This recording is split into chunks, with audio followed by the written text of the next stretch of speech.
Intelligence is not fixed. It can grow even after childhood. And the method is surprisingly simple. Build these 6 habits. These habits come from the documented daily routines of some of history's greatest thinkers.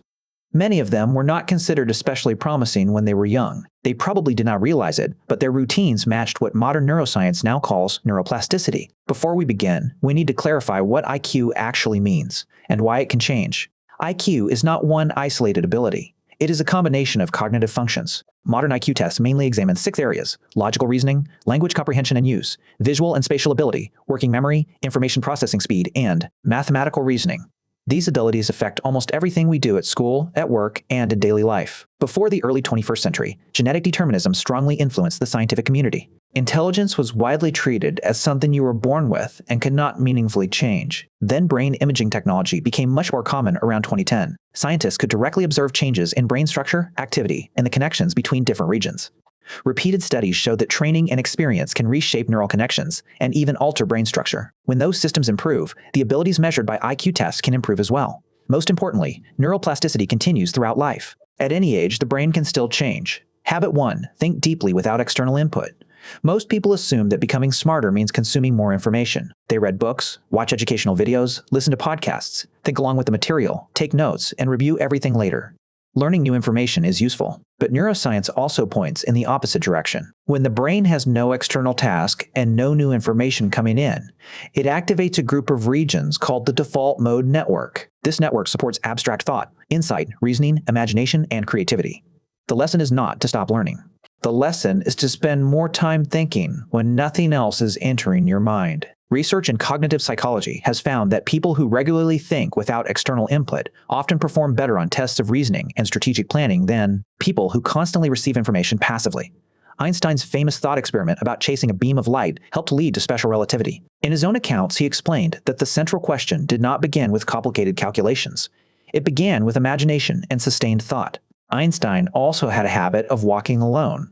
While living in Princeton, he often spent 1 or 2 hours walking through the woods. He carried no books and took no notes.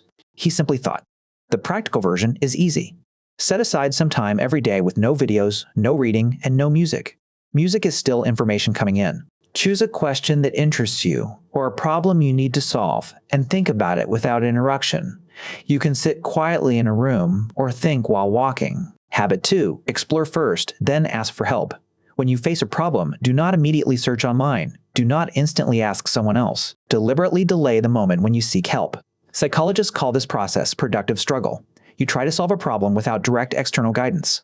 Brain imaging shows that the effort of thinking, testing, and making mistakes activates neural pathways involved in decision-making, reasoning, and memory. This happens even when you do not reach the correct answer. People who only receive an explanation activate fewer of those deeper pathways. The answer may feel clear, but the brain has done less work to build it. Benjamin Franklin used a simple version of this method. He would read an essay, close the book, and then reconstruct the argument from memory in his own words. Only at the end would he compare his version with the original and correct his mistakes. Here is the practical method. Before looking for an answer, write down your own proposed solution. If possible, test it and allow yourself to make mistakes. The thinking and trial process has already started strengthening the deeper neural pathways.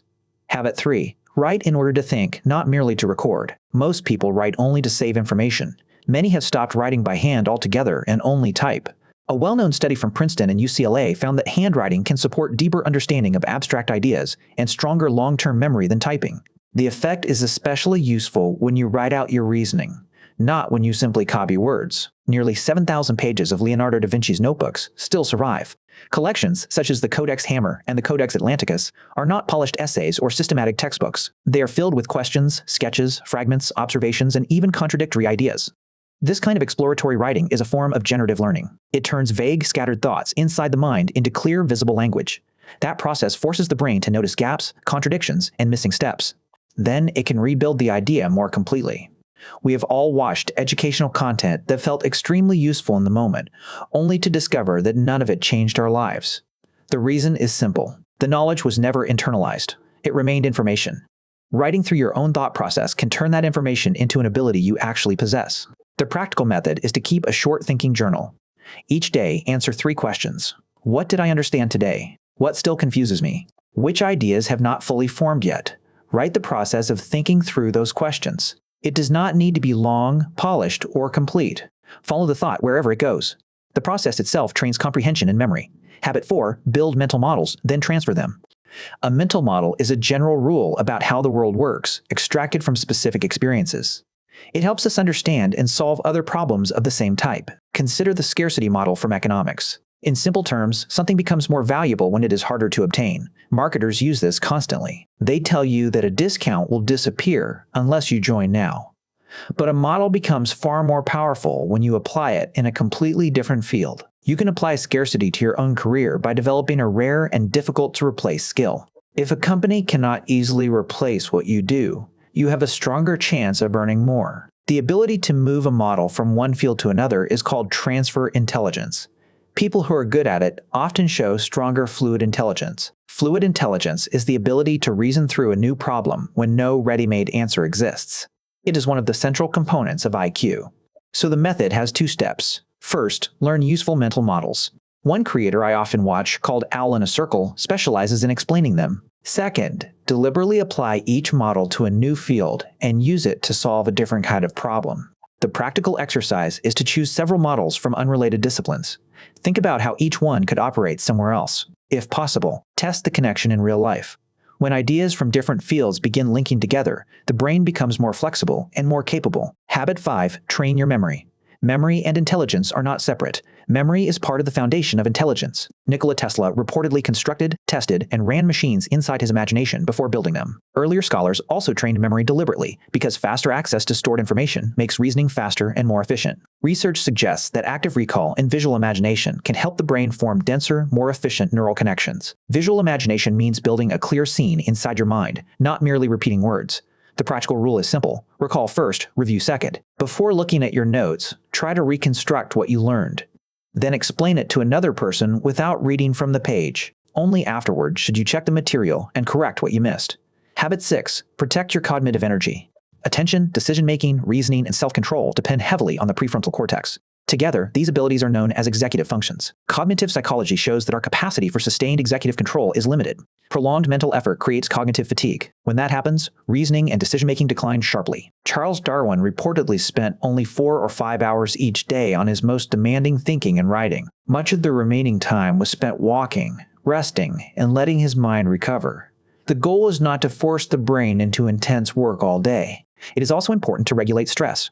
Long-term stress keeps cortisol levels elevated. Excess cortisol can damage neurons in the hippocampus, weaken memory, and suppress the prefrontal cortex. That reduces the executive functions we just discussed. Sleep is equally important.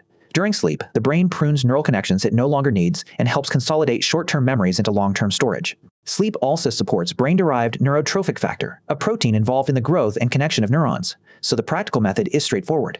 Do not demand high-intensity thinking from yourself all day. Manage chronic stress and protect your sleep. I made another video specifically about sleep, so you can watch that if you want a deeper explanation. Those are the 6 habits that can strengthen the abilities behind intelligence. Think without input, struggle before seeking help, write to think, transfer mental models, train memory, and protect cognitive energy.